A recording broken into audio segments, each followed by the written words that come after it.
because the way European soldiers work, they can actually be kind of a European soldier from the online faction, or they have a number of roles within all the different nationalities, like soldados for Spanish, uh, etc. Etc. Etc. And they can also count things like milicianos or things because of the way they're armed. So for these, I'm going for quite a generic paint scheme. So I'm going to go for a grey coat because they were very common in armies and militia.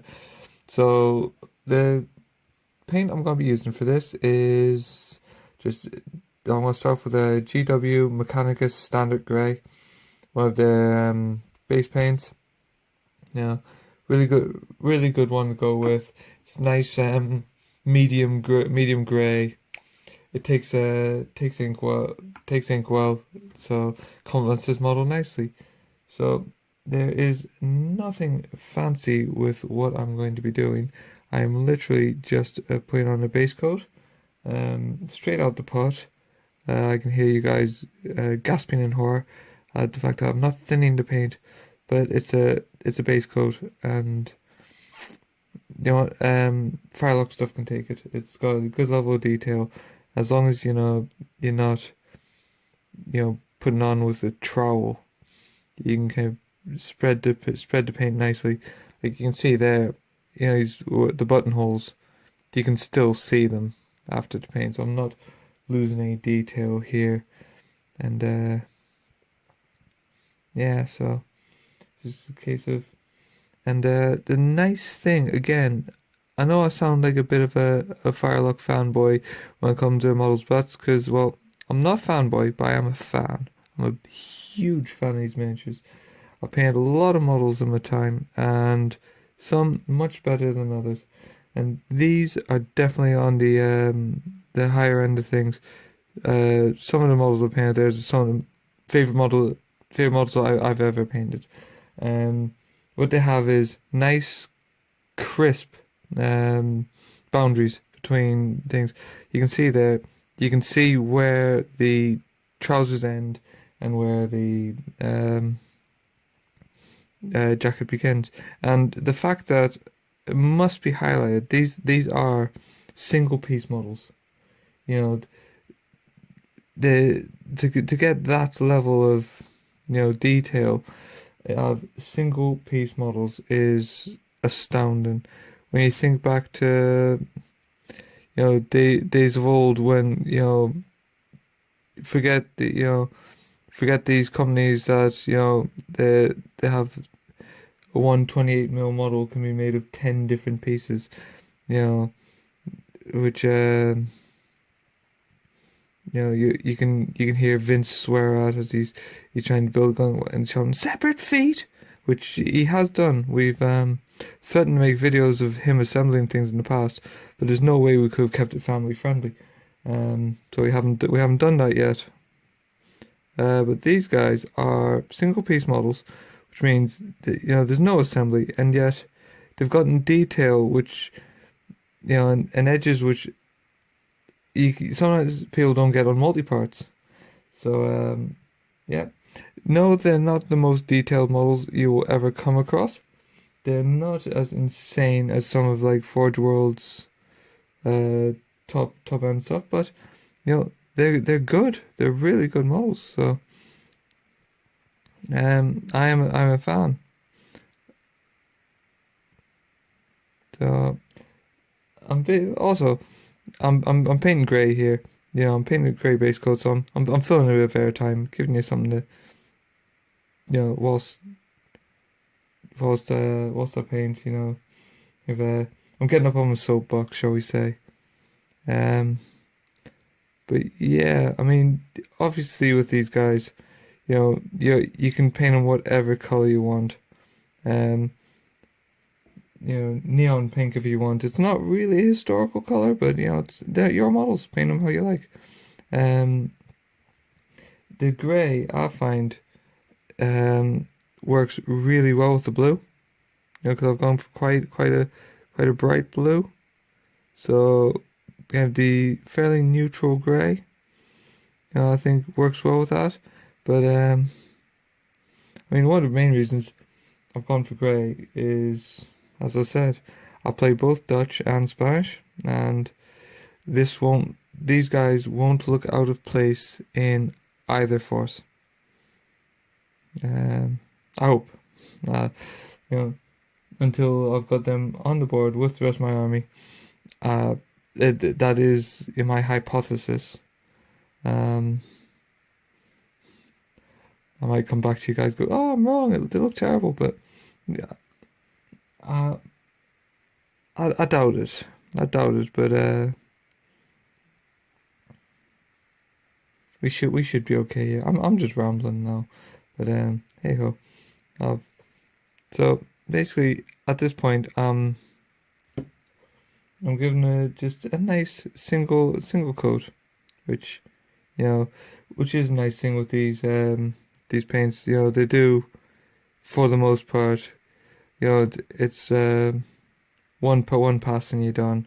Which when you're doing base coats, especially when you're painting a unit or an army, you can do without lots and lots of coats.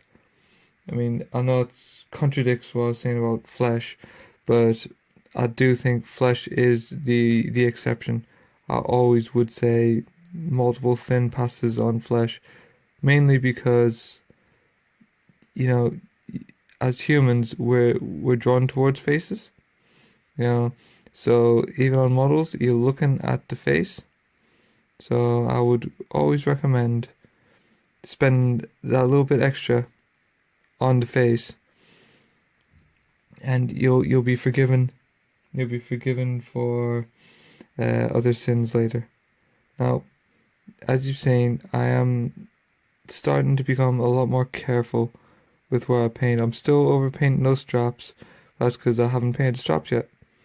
So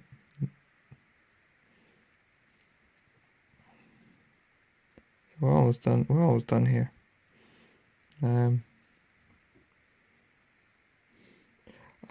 The cuffs, as you can see, I'm not painting the cuffs, but that's because I'm gonna do those a different color. I'm gonna do those an off-white. Just gotta think it'll kind of warm up the model a little bit. Because at the moment, I mean, we've got grey, which I'm gonna warm the grey up when we get to highlight stage, but more on that later. But I think a nice kind of cream off-white cuff will, I think it'll look the business really when it's said and done.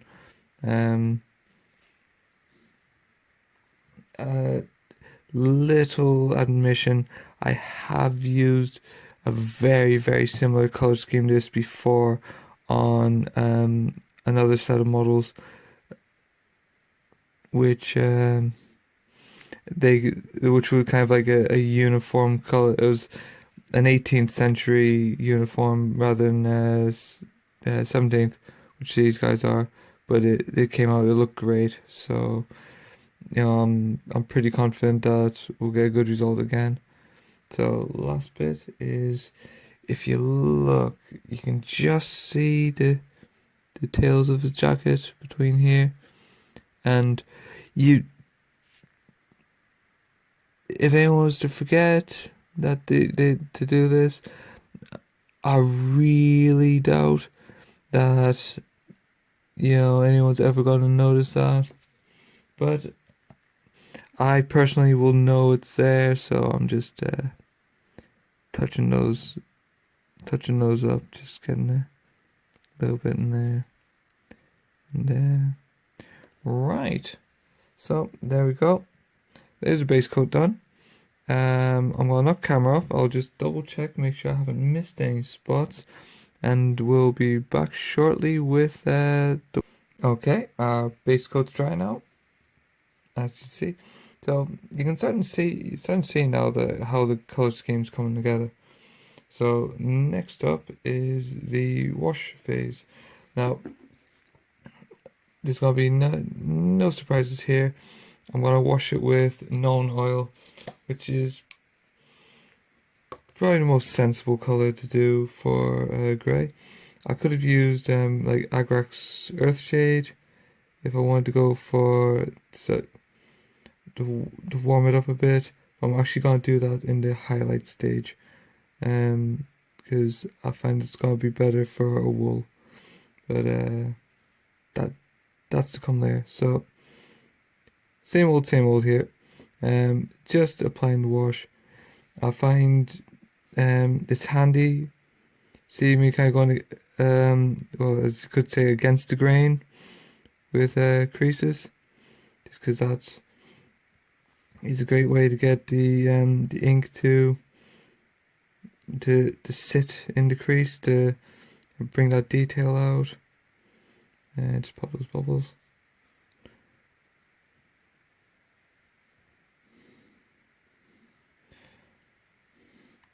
So a bit on there. See, I'll go against the grain here. Yeah, you can see that pretty well. See how it pulls nicely in the creases, rather than if I draw it across, it kind of wipes it out. So I'm just going to reapply that. So if you, I personally kind of go small controlled strokes against the grain when you find your crease, and just draw it across, and you'll end up with a nice concentration, we'll call it, of wash. I'll just do that a little bit, and that kind of brings you detail. I mean, look at that. I mean, I know it's shiny on the camera, but you can see how it just these models just take a wash so well. You know, they just find the detail, and you know, it does have your work for you. I mean, the great models for anybody who's newer to a hobby, or doesn't have a huge amount of time, and you know, doesn't want to layer up from kind of a black through 100 different layers to a progressively white layer. You know, if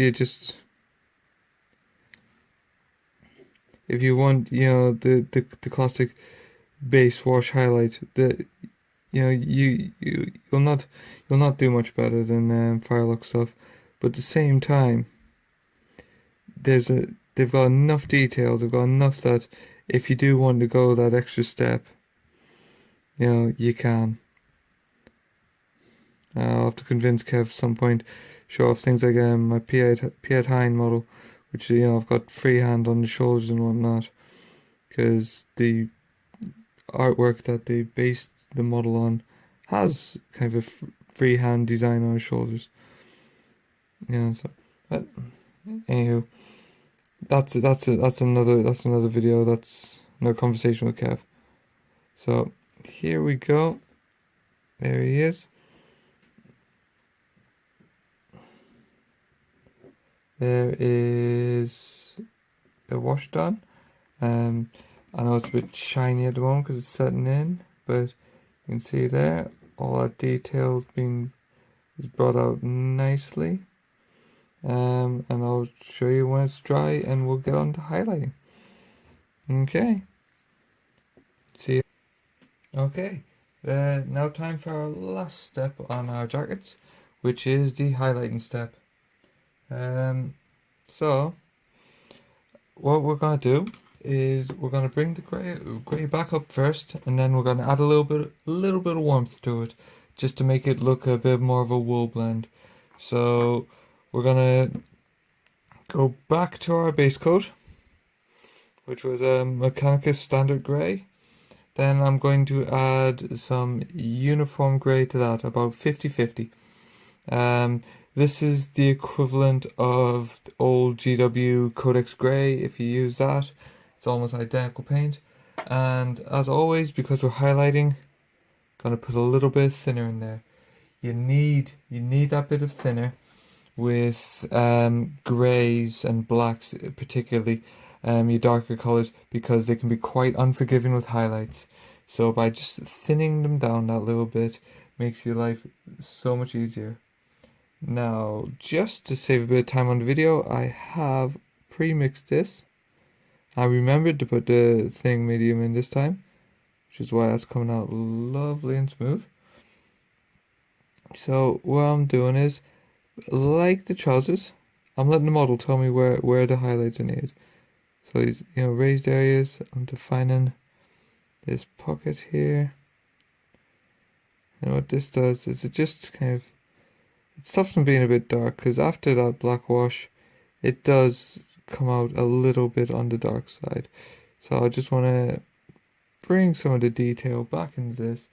Yeah, add a bit more shaping to the model. So basically, I'm doing with large surface areas. I find sometimes you look at them and go, what do I need to highlight? Well, for me, in large surface areas, I tend to do the edges and where you see the creases, the ridges and the creases, and that usually does the job quite nicely. Because you don't want to go crazy and kind of paint back over everything you've already painted. So I've just done the bottom edge there. Just oh, that's not, there we go. We've got some focus going on here. Remember, I'm painting for a camera, not just for me. So there we go. There's the edges done. Now I'm gonna just find the line. I'm just gonna highlight up it. Again, the model's telling me where these need to be. Now, I don't need to kind of force any highlights in here.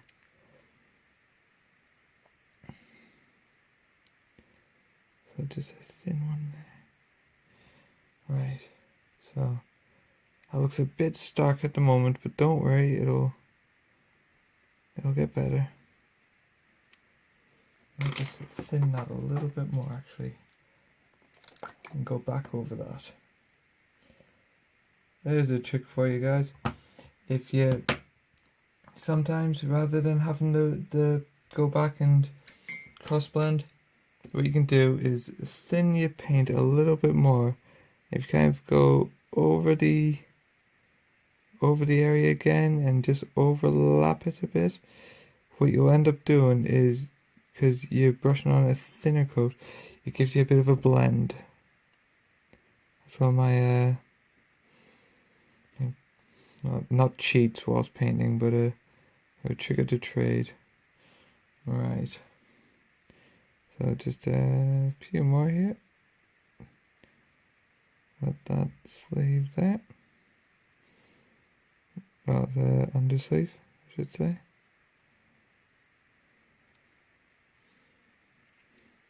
We've got the nice creases in the elbow here. Now, if you're not sure yourself on how to highlight something, one of the best piece of advice I can give to people who are not so sure about highlights is actually look at clothes. Look at how colors work when on clothes. If I'm telling Granny to suck eggs there, I do apologize, but it's something that kind of dawned on me once. Was I happened to be trainers doing Brazilian Jiu-Jitsu at the time, and where we wear white gis. And it was something I noticed was that even though the gis themselves are white, because of the amount of shadow you get with things like white, is only the very raised areas were actually white. So you're gonna see that later on in this video. And same with black. It's only the real creases tend to actually come out black. So what you can do is, using that information, kind of start to employ that to your own painting technique, and will improve it, or at least get more realistic. Right. So there we go. Just do that elbow there, and round this cuff.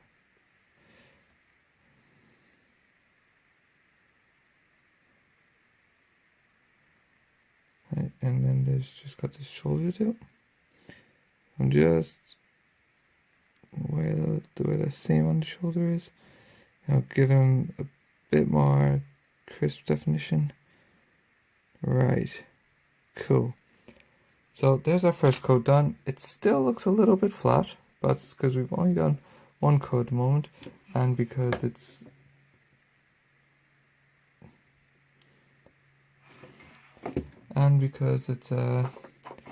quite hard. Oh, it's not the easiest color to photograph. Hopefully the thumbnail for the video you'll be able to see a bit better. I'll take a picture of the finished model in the light box, and we'll go from there. So now what I'm going to do is to add another bit of highlighting. I want a second layer of highlight. I'm going to add a bit of skeleton bone, which obviously is a lighter color. Now I'm just going to add a couple of drops of this because it's quite a strong pigment. So just so you can see there at home, that's the sort of, level of mix we're talking about here. I want to mix that in, and I don't want this to become a warm coat. What I'm doing is I'm trying to give it a wool, almost a hint of brown, just to give a, as if it was a wool. Right, so we've got that there. I'll just go back over where we've been, but this time just a nice fine line, just nice crisp edge.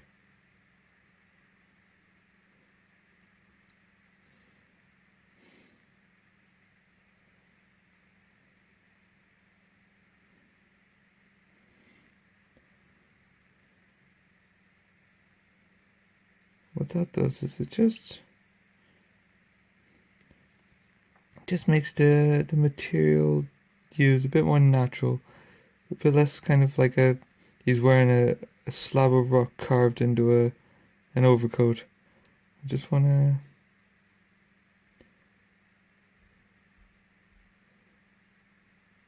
because he's got a cool toned trouser on, so I don't really want to be clashing with that. But at the same time, I want to just try to add that little bit of realism, so it's that bit of struggle between what looks realistic and what looks awesome, and it's something a lot of painters struggle with.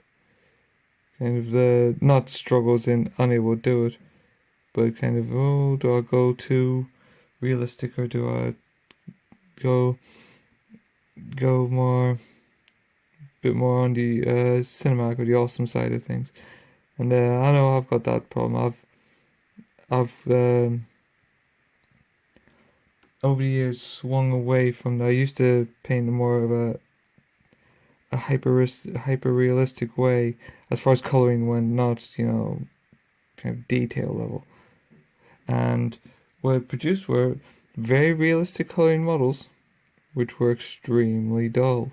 I mean, they were very well. That's rubbish. They were very well painted dull, but they were dull as dishwater. And then I thought, what, I'm gonna just dial it back a bit. Be a little bit bolder with my highlights and maybe is realistic, but not like crazy, hyper contrast jobs. Just that little bit, just to give them a bit more pop, and kind of it's kind of where I got to today. Is I think a happy medium.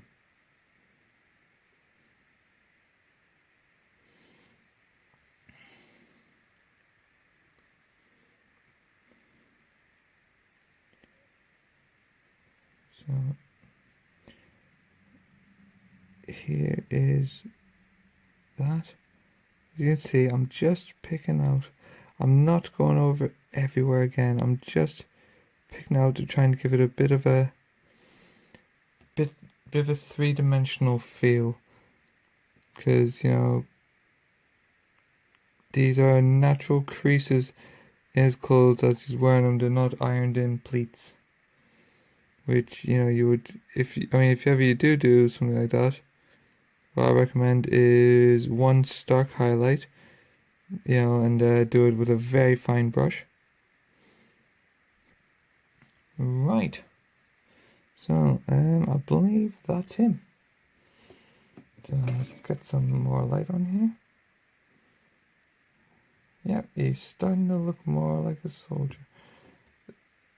I have to say that those creases on his back, on the back of his coat, do not look anywhere near that dramatic as they do on camera, as they do in real life. Sorry, other way around. The camera seems to be really amplifying them, but they're not so bad in real life. But were they? I'll just go over the base coat, give them a quick brush over, and just touch them up again. But yeah, that's it. So we're talking base coat, wash, 2 highlights, and that coat's done. So I hope you've enjoyed that, and I'll be back next week with part 6, where we'll do the leather. We'll do the bandoliers and whatnot, and the baldric, and yeah. Okay, right. That's it for me. Thanks for watching, and see you again next time. Bye bye.